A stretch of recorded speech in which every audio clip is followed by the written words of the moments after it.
The 2024 Women's African Nations Cup concluded with a 10th tournament title for Nigeria, bringing much joy to Nigerians. Now, Nigeria looks towards the qualifiers for the World Cup, and many have challenged the Super Eagles to emulate the Super Falcons by fighting back to reckoning from its precarious position in its World Cup qualifying group. They believe that the Super Falcons have shown the way by displaying the indomitable Nigerian spirit, coming back from 2 goals down to beat Morocco and win the tournament. And so there is no reason why the Super Eagles cannot do the same to qualify for the 2026 World Cup. The international window for friendlies in June was an eventful one for Nigeria, and at the end, Nigeria played 3 matches. It won the Unity Cup and played out a 1-1 draw with Russia. What can Nigeria learn from the performance of key players in those matches, especially from using newly introduced players like Chrysanthus Uche? And what strategy can Eric Chelle deploy so that the Super Eagles can qualify for the World Cup in 2026, taking a leaf from the Super Falcons playbook?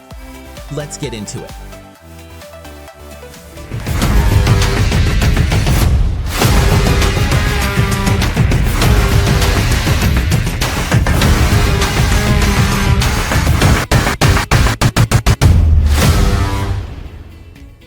As we get into the video, we implore you to subscribe to our channel.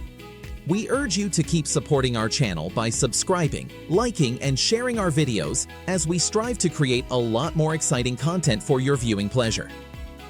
On to the video.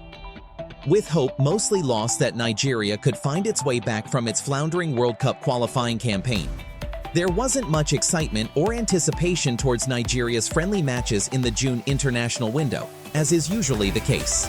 However, with the news that certain players which Nigeria have been clamoring for were going to be included, there was renewed expectation that just maybe Nigeria could show something different that could revive belief in the team. The issue of having local players in the team has perennially divided fans of the Super Eagles. The local league has often been considered to be devoid of any exciting talents, as Nigeria has not won any continental tournament for local players in decades. Also, there is a general perception that good talents typically leave the shores of Nigeria for Europe as early as they can due to the lack of investment in the local league. The news that as many as 7 local players would be included in the friendlies didn't inspire much confidence. But then again, the news that players like Chrysanthus Uche and the new boy from Germany Felix Agu would get to play gave Nigerian fans renewed hope. The anticipated Unity Cup friendly tournament came and was keenly contested by 4 teams, with 2 coming from Africa and 2 from the Caribbean islands. Nigeria ended up winning the cup after beating Ghana by 2-1 and beating Jamaica in a penalty shootout after playing out a 2-2 draw in regulation time. The friendly match against Russia a week later was an even bigger challenge, as Russia had not lost a game in over 7 matches, and in fact had scored 36 goals in the last 7 matches before playing Nigeria. The match was a cagey affair, with Nigeria playing possession football, and the Russians played a dense defensive formation with quick counterattacks. One of those counterattacks led to a goal for Russia, and in the second half, Nigeria equalized by taking advantage of an error by the Russian keeper while passing out from the back. The match ended in a draw, and coupled with winning the Unity Cup and the introduction of a few new players who impressed, it turned out to be a fruitful international break for Nigeria. At the end of the day, a few things can be summed up from the matches played. Here are a few of them. Number 1. Nigeria now has a more balanced midfield bench. Nigeria has for a while clamored for the inclusion of Chrysanthus Uche and more playing time for Raphael Onyedika in the team, including this channel. In the match against Russia, the 2 masterfully marshaled the midfield, making the absence of Alex Iwobi and Wilfred Ndidi almost unnoticeable. In fact, they looked like a more capable pairing than the 2 mainstays, as it's a pairing that doesn't seem likely to be easily pushed around. Although they didn't seem as attack-focused as a midfield with an Iwobi or Fisayo Dele Bashiru as attacking anchor, they seemed like a pairing that can hold a game to prevent goals when needed. It could be that they were also playing it a little safer because they were playing against a very dangerous Russian team, so the pairing needs to be further tested. In a 3-man midfield, the work rate of the tireless Frank Onyeka almost makes him indispensable, but the coach needs to figure out which midfield combinations work best. If necessary, he may need to play an attack-minded formation at the start of matches with Iwobi, Chukwueze, or Fisayo Dele Bashiru as creator, and bring in Chrysanthus Uche as replacement when Nigeria has scored a goal or 2. Alternatively, he could go the Super Falcons route, playing the two in the first half, then bring in Alex Iwobi or Dele Bashiru in the second half as creator to run down the opponent. This is a bit riskier due to the precarious situation of the Super Eagles, so it may be a better idea to attack, score goals first, then defend afterwards. Either way, the three-man midfield is indispensable, and luckily Super Eagles now has depth on the bench and capable options in the midfield position. What's more encouraging is that both Chrysanthus Uche and Rafael Onyedika are both below 25 years old, so Nigeria seems secure in the midfield position for the next couple of years. Number 2. Nigeria has a problem on the right side of defense. A couple of people have put together the fact that all Nigeria's goals conceded in the friendlies came from the right side of Nigeria's defense. However, not many have drawn parallels to Nigeria's loss in the 2023 Nations Cup final, where Samuel Adingra ran through Ola Aina on the right to send in a cross for Côte d'Ivoire's winner in that final. Also, Nigeria's loss to Ghana in the qualifiers to the 2022 World Cup came from an interception on the right, and a shot from Thomas Partey from the right side of the Super Eagles defense. It is pretty obvious that many of the teams that have scored through the right side of Nigeria's defense studied Nigeria's tapes and discovered this weakness in our team. Let's try and figure this out. In 2019, former Eagles coach Gernot Rohr explained to the press the reason he preferred playing Moses Simon ahead of Samuel Chukwueze. In his statement, he explained that the reason he preferred playing Moses Simon on the right was that Samuel Chukwueze never tracked back to help out in defense. He said that this prevented the defense from maintaining its shape, and this usually allowed the opposing attack to double up on the defense. This was from a coach that knows a lot about defensive structure, as he built one of Nigeria's most capable defenses, despite not having any real big names in the team. Jose Posero mitigated this problem by playing 3 players in central defense, meaning there were always 2 defenders dealing with the right side of defense. This worked until the final match, where Ola Aina was beaten for pace in the final because he wasn't at his best, which we eventually found out months later. As nice as Eric Chella's possession football seems to be, he must figure out a solution to this problem. One option is to stop playing Samuel Chukwueze on the right wing and play him only in attacking midfield, where he seems to be flourishing. He should play only a player that can track back in that role, like Bright Osai Samuel or Moses Simon, while Ola Aina plays in defense. An alternative is to have a right back that is disciplined enough to stay back in defense and not overlap, which Nigeria does not seem to have. If either Felix Agu or Benjamin Fredericks, who both seem to have the speed, are able to fit into that role, that could be a valid option. The final option is to go the Posero route and play 3 men in central defense like we earlier suggested, so that there are always 2 players dealing with the right side of defense. That would be 1 right back and a central defender always on the lookout to cover up. Also, whoever is in central defense on the right side of the field has to be decisive and have a faster response time than we presently seem to have in Troost Ekong or Ajayi. This seems to be an issue that also needs to be resolved.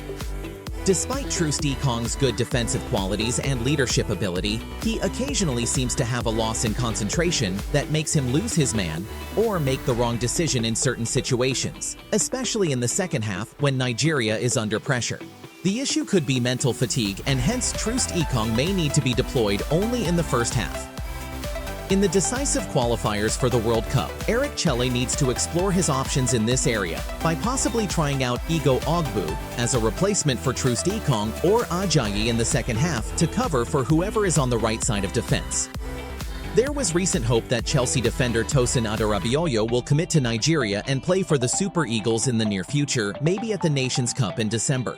However, this is unlikely to happen until Nigeria has qualified for the World Cup, especially with Chelsea winning the Club World Cup in July. It is very likely that Tosin Adarabioyo is still waiting out a likely call-up by England. This will not be a good idea, as it is not likely to happen anytime soon, judging by the options at England's disposal presently in central defense. Whatever the case, time is of the essence, as there is no room for error. Eric Chelle must figure out his best options presently and how to work with them to prosecute its last set of qualifiers. Nigeria cannot afford to let in cheap goals in the next round of matches if it is going to stand any chance of pulling off an unlikely qualification for the 2026 World Cup. Number 3. The pecking order of strikers after Victor Osimhen while playing for Nigeria is now clearer. Cyril Desires was fantastic for Nigeria at the Unity Cup, scoring 1 goal and creating another goal. His overall play was amazing, contributing more than all the alternatives have done playing for Nigeria in recent times. Tolu Arakodare has not exactly lit up the sky with his performances playing for Nigeria. However, the fact that he has been able to score a goal when Nigeria needed it shows an instinct for goal that not many of our alternatives outside Victor Osimhen and Cyril Desires seem to have. It also shows that Providence is on his side, especially when you compare his results despite his bit part opportunities. This is in contrast to how Victor Boniface has gotten many chances playing as a central striker playing for Nigeria and wasted them all. It is uncertain who is the better bet between Cyril Desires and Tolu Arakodare, as they have both just gotten a few opportunities playing for Nigeria. However, Cyril Desires has the slight edge based on his 2 goals and his performance in the Unity Cup playing as point man for Nigeria. Cyril Desires and Tolu Arakodare are, however, the obvious deputies to Victor Osimhen, and whoever may be chosen as the 4th striker is a toss-up between everybody else. Number 4. The goalkeeping department is a bit more secure.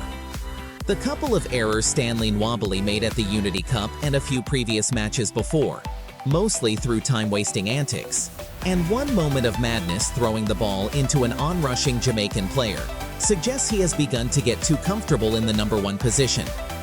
The opportunity given to Maduka Okoye to man the posts in the friendly against Russia therefore comes at a pivotal time, as apart from creating more options for Nigeria, it will put Nwabali on his toes and get him in a better frame of mind for the Nations Cup and World Cup qualifiers. Maduka Okoye has, however, warmed himself back into the hearts of Nigerians with his display in the friendly against Russia. His pivotal saves against Russia ensured that Nigeria finished the match with a respectable draw against a team that has scored 36 goals in 7 matches.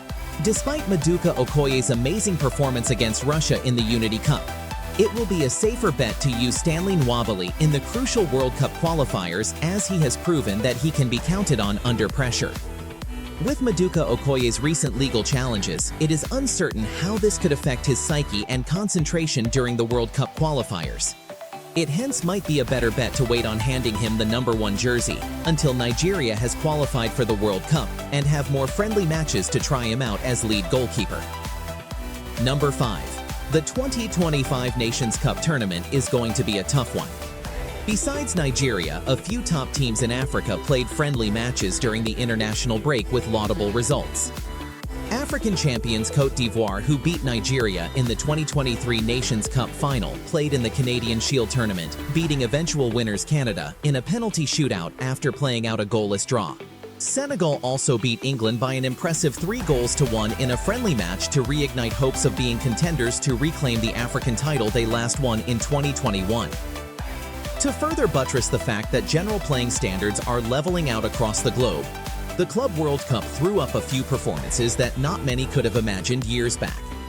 The African participants in the competition, Mamelodi Sundowns of South Africa, Esperance of Tunisia, and Al Ahly of Egypt, put up an impressive showing that left many surprised at how far African club sides have come.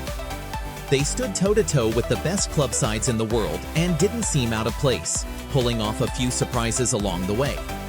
Nigeria must therefore wake up to realize that its problem is not that it doesn't have a good generation of players, but that the competition is so much stiffer, which makes better planning and management of the game an unavoidable element required for success. Whatever the case is, the future seems brighter and slightly clearer heading towards the Nations Cup, World Cup qualifiers, and future in general. However, Eric Chelle must be bold and take decisive action heading into the qualifiers. He must make the right choices in his selection, strategy, and resolve Nigeria's defensive issues. He must also find a way to motivate the players to believe that they can get it done no matter how impossible the task seems. They must believe they can come back just like the Super Falcons, who despite the odds came back from 2 goals down to beat Morocco. If he has to play that match for the Super Eagles to watch on auto-repeat, then he must do what he has to do, including engaging the Super Falcons prayer team.